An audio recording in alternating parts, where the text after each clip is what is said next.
بسم اللہ الرحمن الرحیم۔ السلام علیکم ورحمۃ اللہ وبرکاتہ۔ Welcome to Rumi voice. سورج کی روشنی دھیرے دھیرے افق سے پھوٹنے لگی تھی۔ ملجگا سا اندھیرا اب بھی موجود تھا۔ چڑیائیں چہچہا کر صبح ہونے کا پتہ دے رہی تھی۔ پودوں میں لگے پھول دھیرے سے کھلنے لگے تھے۔ 400 پھیلے سرسوں کے کھیت، دور دور بنے کچی مٹی کے مکان، اور ان مکانوں سے اٹھتا دھواں وہاں دن میں شروع ہو جانے کا پتہ دے رہا تھا۔ گلابی آنچل اوڑھے وہ لڑکی سرسوں کے کھیت میں بھاگتی ہوئی پگڈنڈی پہ قدم لڑکھڑانے سے بچانے کو کبھی کبھی ہاتھوں کو ہوا میں اونچا کر کے اپنا توازن برقرار رکھ رہی تھی۔ میرب رک پیچھے سے اس کے پیچھے دوڑتا وہ لڑکا اسے مزید تیزی سے بھاگنے پہ مجبور کر رہا تھا۔ میں نہیں رکنے والی خبیث انسان، وہ بھاگتی ہوئی پھولی سانسوں سمیت بولی۔ سن میرب، میری بات تو سن لے، اس نے اس کے پیچھے بھاگتے ہوئے کہا۔ میں نہیں رکوں گی، اتنی پاگل تھوڑی ہوں، اس نے سلگ کر کہتے جیسے ہی قدم سڑک پہ رکھے اس کا پیر مڑا۔ وہ گری پر ہمت کر کے وہ دوبارہ اٹھی تھی۔ اونچی نیچی سڑک پہ بھاگتے بھاگتے اس نے پیچھے مڑ کے دیکھا، وہ اب اس کے پیچھے نہیں تھا۔ بھاگنا اس نے اب بھی نہیں چھوڑا تھا کہ یکدم اس کا نازک وجود کسی فولادی وجود سے ٹکرایا۔ ڈر اور خوف کے مارے اس کے حلق سے چیخ برآمد ہوئی۔ اس کے چیخنے پہ مقابل کے ماتھے پہ شکنوں کا جال بچھا تھا۔ چیخو مت، اس نے اسے خود سے دور جھٹک کر کہا۔ جی معافی، اس نے سر پر آنچل درست کر کے سائڈ سے نکل جانا چاہا کہ مقابل کی آواز پہ وہ رکی۔ اتنی صبح تن تنہا اکیلی عورت کھیتوں سے نکل کر بھاگتی آ رہی ہو لڑکی، کیا کرنے گئی تھی؟ اس نے کرخت لہجے میں پوچھا۔ اس کی بات کا مفہوم سمجھتے میرب کے تو سر پہ لگی اور تلووں پہ بجھی۔ کہنا کیا چاہ رہے ہیں آپ؟ اس نے سلگ کر اس کے مقابل آتے کہا۔ وہی جو تم کر کے آ رہی ہو، وہی سرد بے تاثر لہجہ۔ آپ ہوتے کون ہیں مجھ پہ گھٹیا الزام لگانے والے؟ میر اپنے مقابل کھڑے شخص کو جلتی آنکھوں سے گھورا۔ اس گاؤں کا اگلا سردار؟ اس نے گردن اکڑا کر کہا۔ گاؤں کے اگلے سردار ہیں تو سرداروں والی حرکت کریں۔ ایسی گری ہوئی باتیں اکثر شخصیت پہ گرا دیتی ہیں، اس نے ایک ایک لفظ چبا کر کہا۔ بہروز چودھری کی آنکھیں تعجب سے پھیلی تھی۔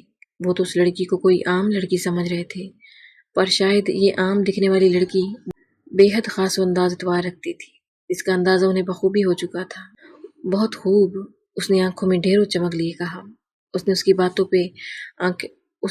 پہ آنکھیں گھمائی۔ اس نے قدم ایک بار پھر آگے بڑھانے چاہے تھے کہ وہ اس کی آواز سن کر رکی۔ دن کا اجالا بھی مکمل نہیں نکلا اور تم جوان جہاں لڑکی گھر سے باہر نکلی پھر رہی ہو، اس نے قدرے سنجیدگی سے کہا۔ یہ آپلے لینے اماں نے بھیجا تھا۔ وہ تنک کر واپس اس کے مقابل آئی، ہاتھ میں پکڑے آپلوں کا تھیلا اس کی آنکھوں کے پاس لے جا کر لہرایا۔ کیا تمہاری اماں کو خبر نہیں ہوئی کہ تم اتنی حسین ہو، جوان ہو، تمہارے ساتھ کچھ بھی ہو سکتا ہے؟ وہ اسے بغور تکتے ہوئے بولا تو غصے سے اس کے نتنے پھول گئے اور وہ بنا مزید کچھ کہے اپنے گھر کی طرف قدم بڑھا گئی۔ زمینوں پہ چلتا جھگڑا 2 سرداروں کا تھا، پر ان کے ساتھ جمع ہوئے لوگ بنا اپنے کسی مفاد کے محض تفریح کا سامان کرنے اپنے گھروں سے نکل کر اپنے پسندیدہ سرداروں کی ٹیم کا حصہ بن گئے تھے۔ دونوں طرف ایک دوسرے پہ بندوقیں تانے کھڑے وہ تمام لوگ محض تفریح کا سامان کر رہے تھے، پر کون جانتا تھا کہ کب نہ جانے کیسے تفریح کا سامان کرتے، کیسے یہاں ماتم کا سامان بن جانا تھا۔ 1 ہفتے سے زمین پہ چلتا جھگڑا عروج پہ تھا، اور کہتے ہیں نا ہر عروج کو زوال ہے۔ چودھری مرزا حسین کے دونوں بیٹے بھی وہاں موجود تھے۔ یکدم جنگ نے زور پکڑا، معاملہ گرم ہوا اور سب کی بندوقیں ایک دوسرے پہ تن گئیں۔ مخالف پارٹی سے ایک بندہ سامنے نکل کر آیا، چودھری افراسیاب، جو کہ 16-17 سالہ نوعمر لڑکا تھا۔ اس نے مخالف پارٹی کے ایک شخص کو بندوق تانے اپنی طرف بڑھتے دیکھا تو وہ یکدم ڈر کر بھاگا، پر وہ شخص نہ رکا۔ اس نے اس کے کندھے پہ گولی چلائی، گولی سیدھا کندھے پہ لگی اور وہ نوعمر لڑکا تڑپ کر نیچے بیٹھا۔ بندوق تھامے کھڑے بندے نے ایک اور گولی سیدھا اس کے سینے پہ دل کے مقام پہ اتاری تو یکدم وہ غش کھا کر زمین پہ سجدہ ریز ہو گیا۔ چودھری بہروز کی نظر جیسے اس کے وجود پہ پڑی، وہ بھاگتا وہ اس تک آیا، پر شاید تب تک بہت دیر ہو چکی تھی۔ دوسری پارٹی کے تمام فریق بھاگ چکے تھے۔ چودھری بہروز نے اپنے چھوٹے بھائی کو گود میں اٹھایا اور پاگلوں کی طرح وہ اسے ہسپتال لے کے بھاگا تھا، پر اسپتال پہنچنے تک وہ جان کی بازی ہار چکا۔ چودھریوں کی حویلی پہ مانو غموں کا پہاڑ ٹوٹ پڑا۔ مخالف پارٹی کے تمام لوگ بھاگ چکے تھے، وہ تمام مرد علاقہ ہی چھوڑ کر جا چکے تھے۔ رہ گئی تھی تو محض ان کی عورتیں۔ جس شخص نے گولی چلائی تھی اس شخص کو سب لوگ جانتے تھے، وہ ان کے گاؤں کا ہی تو بندہ تھا۔